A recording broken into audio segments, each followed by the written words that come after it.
What if you turned your back on everything you knew? Your family, your home, your faith, and chased the life you thought would set you free, only to find yourself empty, broken, and alone. Would there be a way back? Would the one you rejected take you in again? Jesus told a story that answers this question with a picture so vivid it reaches beyond time and culture. It is the story of a father, two sons, and a love that refuses to give up. There was a man who had two sons. One day, the younger son came to his father and said words that carried both boldness and deep disrespect. "Father, give me my share of the inheritance now." In that time, inheritance came only after the father's death. Asking early was like saying, "I wish you were gone so I can have what's mine." It wasn't just greed, it was a cutting rejection of relationship. Yet the father granted his request, dividing the estate without argument. The silence of his consent must have been heavier than any rebuke. The younger son gathered all he had, turning possessions into cash, and left for a distant land, a place far from his father's eyes and the traditions of his home. In that distance, he believed he had found freedom. The days were filled with feasts, the nights with laughter, the air thick with music and wine. Friends seemed endless as long as the money lasted, and for a while it felt as if nothing could touch him. But freedom without wisdom always carries a shadow, one that grows longer as the sun begins to set.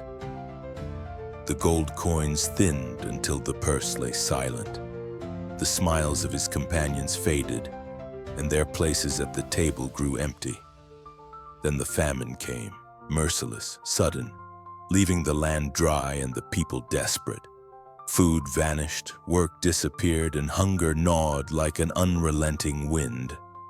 Alone and with nowhere else to go, he took the only job he could find, feeding pigs. For a Jew, this was more than poverty. It was humiliation, the lowest rung of life.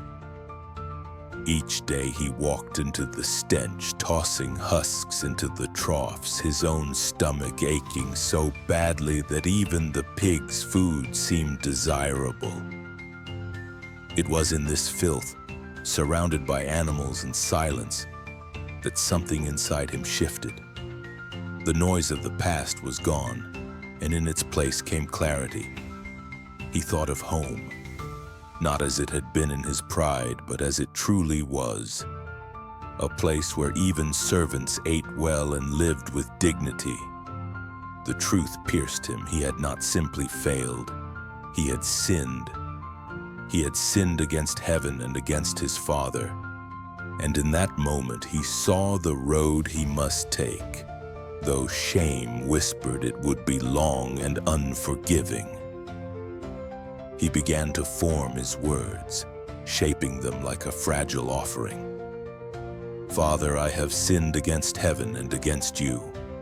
I am no longer worthy to be called your son. Make me like one of your hired servants." The speech was short, but every syllable carried weight. Rising from the ground, clothes still stained, body still weak, he turned toward the road home. Each step would bring him closer to an answer he could not predict. Would it be rejection or something else entirely?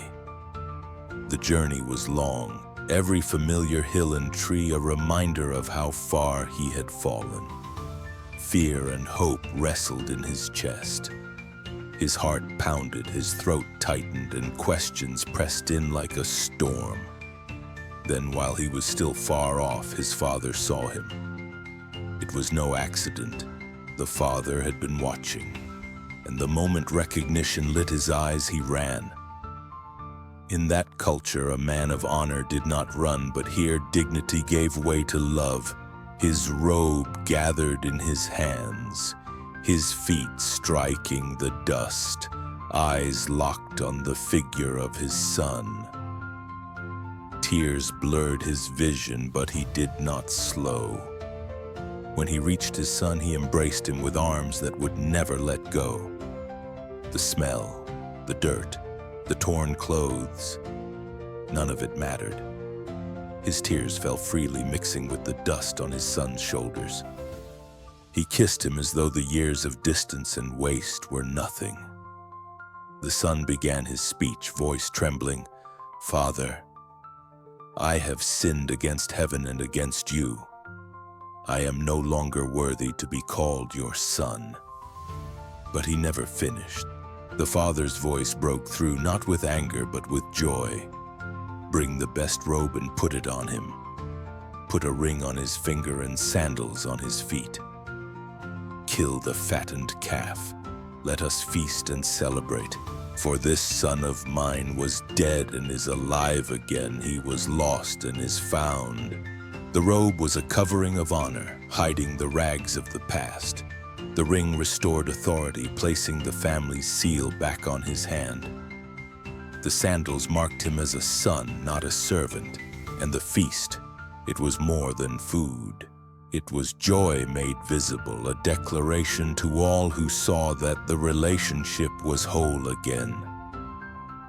Every detail of this story speaks.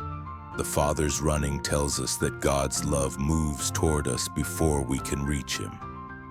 The embrace before the confession shows that grace is not a reward for perfect words, but a gift to a repentant heart. The robe is the righteousness of Christ covering our shame. The ring is the authority and identity restored to us as God's children. The sandals declare freedom and belonging.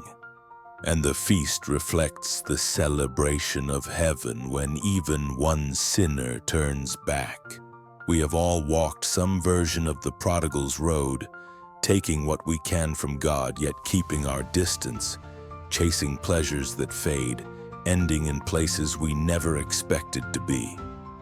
Yet the moment we turn back, He runs toward us, not to lecture, not to condemn, but to restore. You are not too far, your sin is not too great. The road home is open. If you take the first step toward Him, you will find He has already begun running toward you. The robe is ready, the ring is waiting. The sandals are prepared, and the table is set. The Father's eyes are on the horizon, and His arms are open wide. Come home.